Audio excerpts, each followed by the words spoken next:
Chapter number 19. A concert, a catastrophe, and a confession.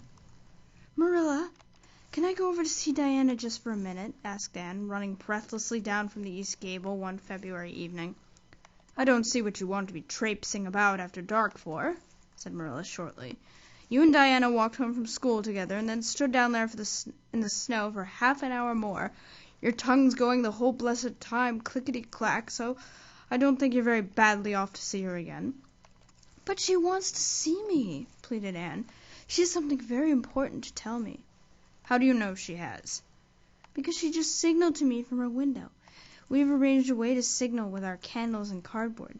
We set the candle on the windowsill and make flashes by passing the cardboard back and forth.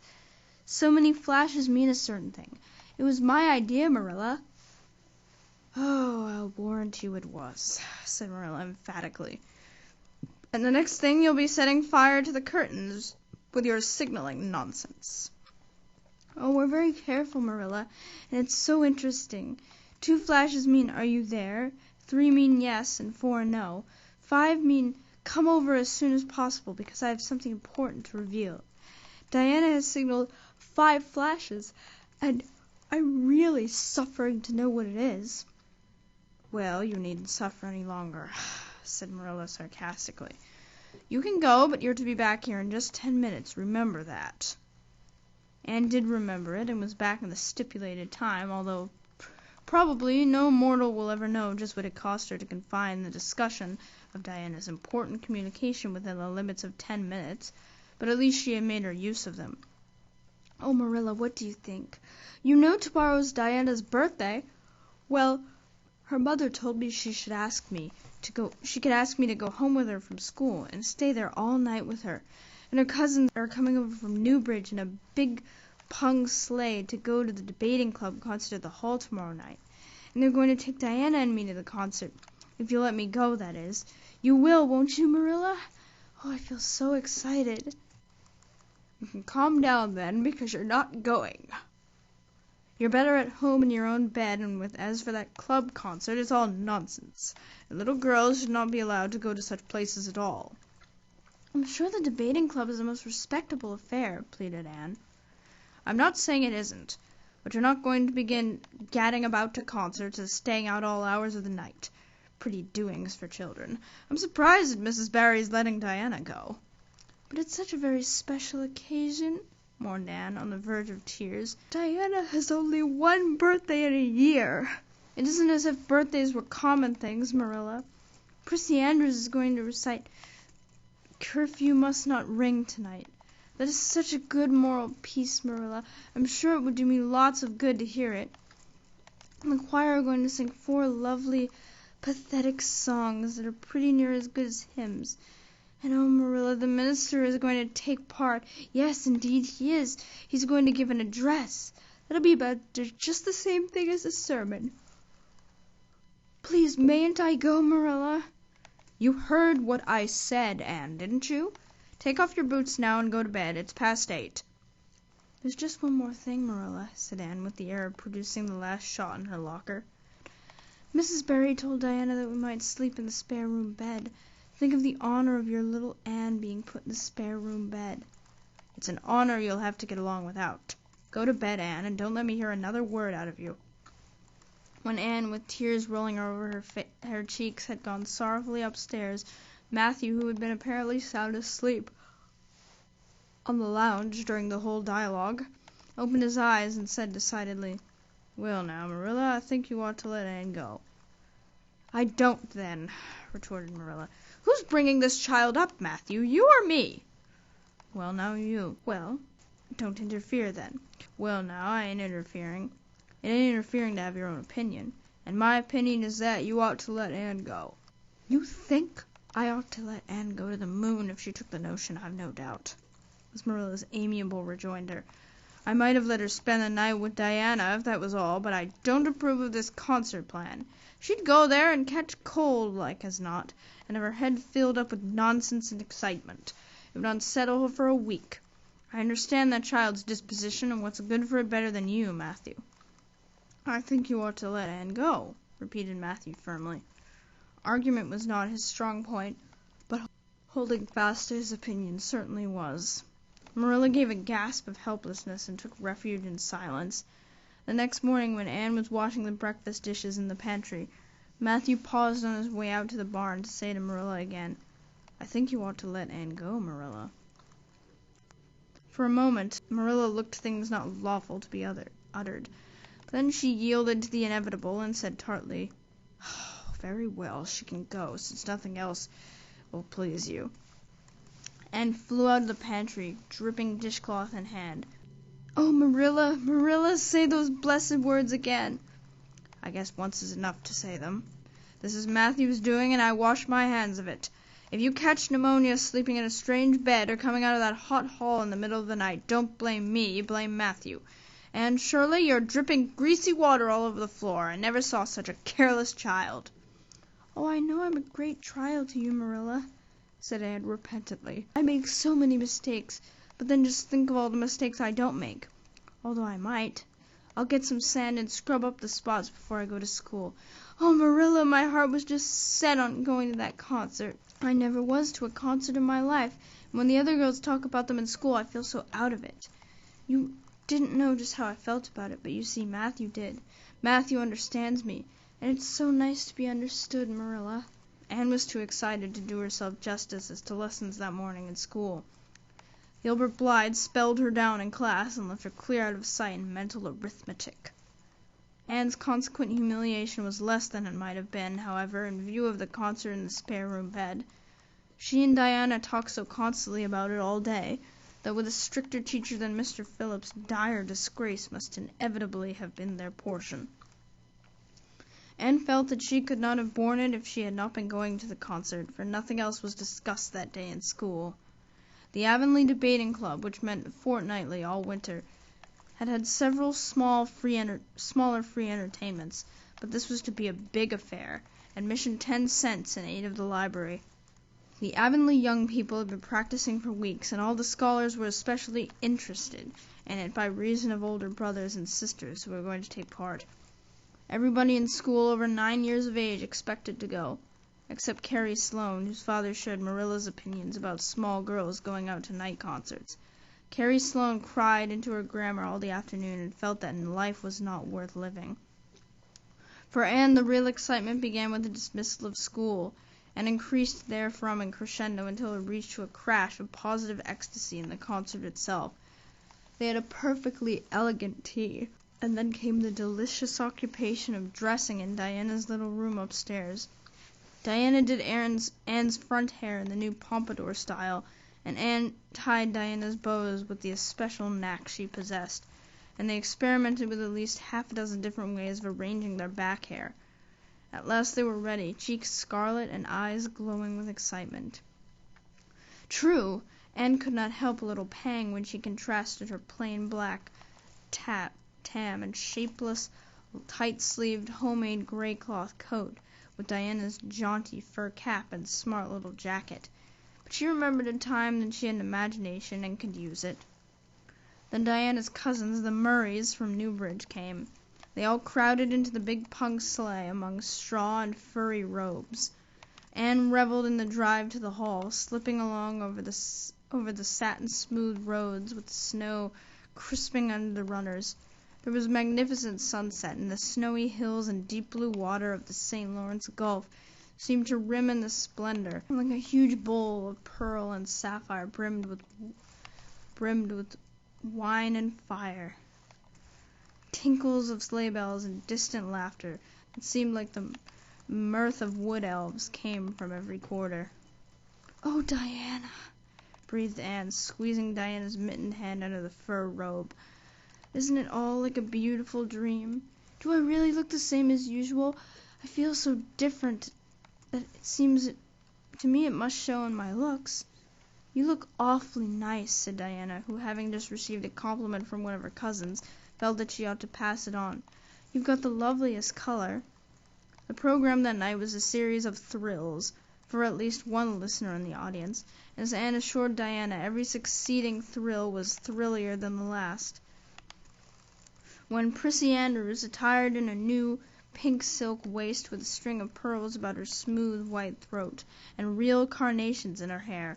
Rumor whispered that the master had sent all the way to town for them for her, climbed the slimy ladder, dark without one ray of light, and shivered in luxurious sympathy.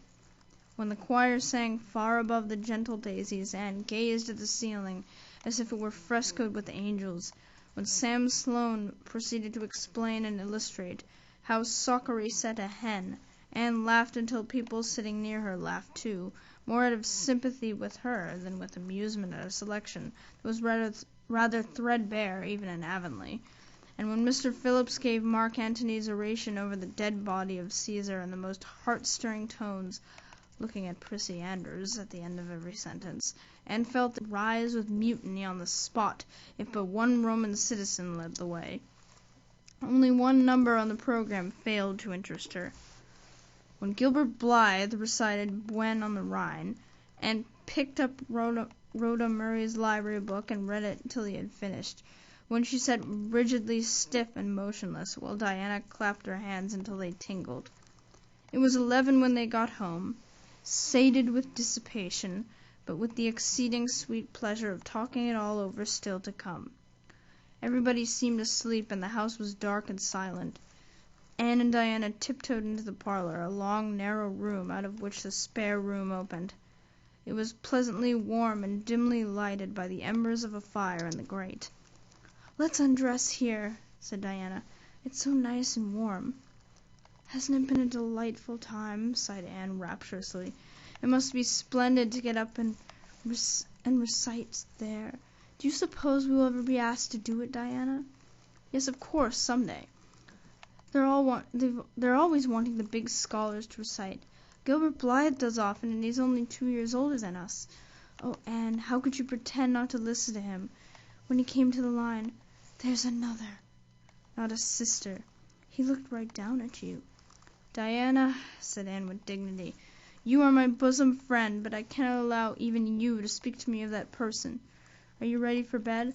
Let's run a race and see who'll get to the bed first." The two little white-clad figures flew down the long room, through the spare room door, and bounded on the bed at the same moment. And then something moved beneath them. There was a gasp and a cry, and somebody said in muffled accents, "Merciful goodness!" Anne and Diana were never able to tell just how they got off that bed and out of the room. They only knew that after one frantic rush they found themselves tiptoeing shiveringly upstairs.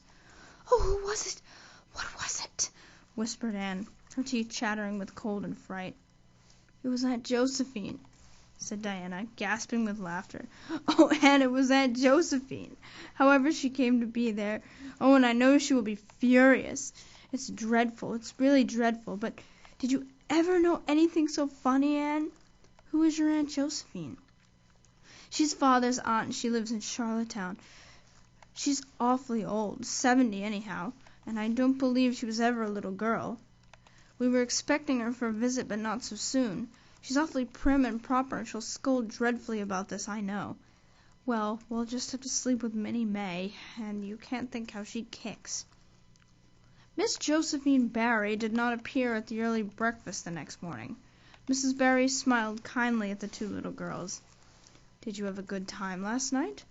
I tried to stay awake until you came home, for I wanted to tell you Aunt Josephine had come and that you would have to go upstairs after all, but I was so tired I fell asleep. I hope you didn't disturb your Aunt Diana." Diana preserved a discreet silence. She and Anne exchanged furtive glances of guilty amusement across the table. Anne hurried home after breakfast and so remained in blissful ignorance of the disturbance which presently resulted in the Barry household until the late afternoon, when she went down to Mrs. Lynde's on an errand with Marilla.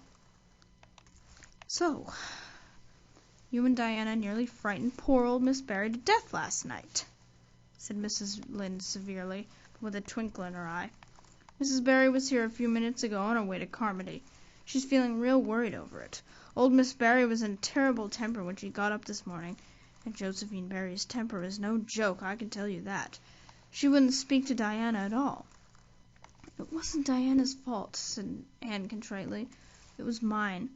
I suggested racing to see who would get into bed first." "I knew it," said Mrs. Lynde with the exultation of a correct guesser. "I knew that idea came out of your head. Well, it's made a nice lot of trouble, that's what. Old Miss Barry came out to stay for a month, but she declares she won't stay another day, and is going right back to town tomorrow, Sunday and all, as it is. She'd have rather gone today if they could have taken her. She'd promised today for a quarter's music lessons for Diana, but now she is determined to do nothing at all for such a tomboy. Oh, I guess they had a lovely time of it there this morning. The Barrys must feel cut up. Old Miss Barry is rich, and they'd like to keep on the good side of her. Of course, Mrs. Barry didn't say that just to me, but I'm a pretty good judge of human nature, that's what."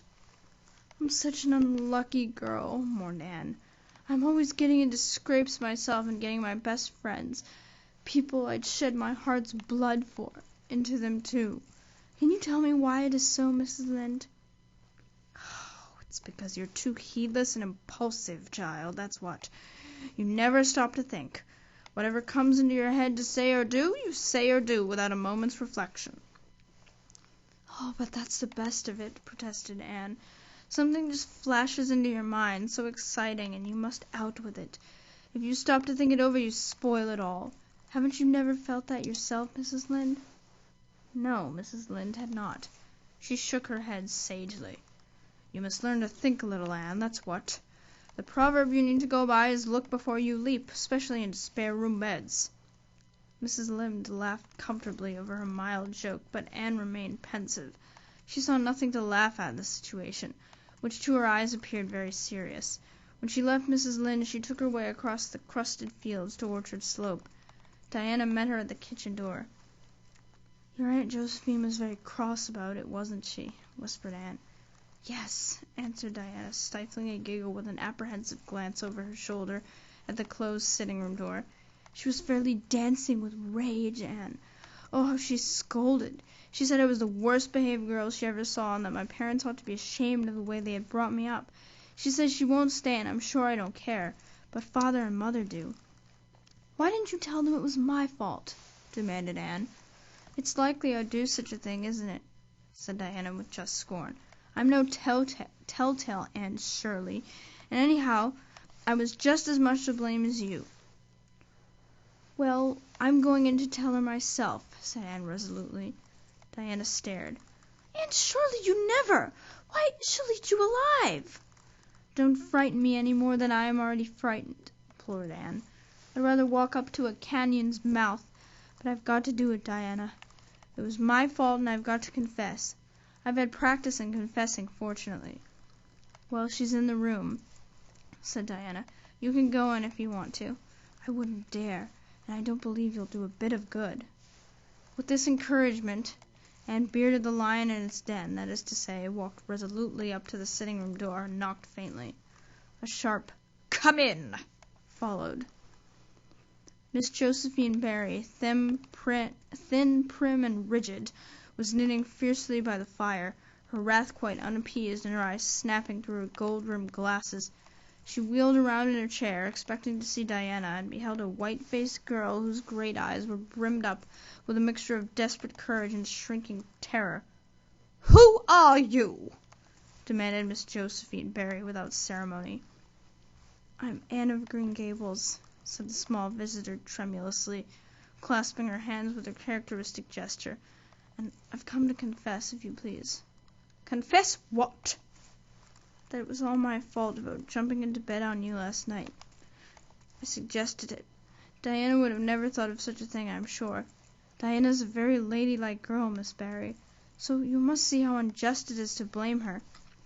"Oh, I must, hey? I'd rather think Diana did her share of the jumping at least. Such carryings on in a respectable house." "But we were only in fun," persisted Anne.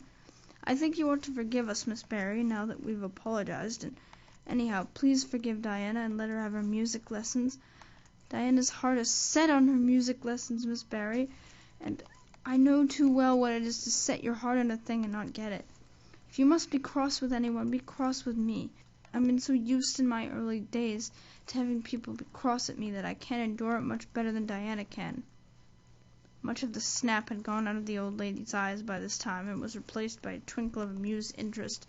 but she still said severely, "I don't think it is any excuse for you that you were only in fun.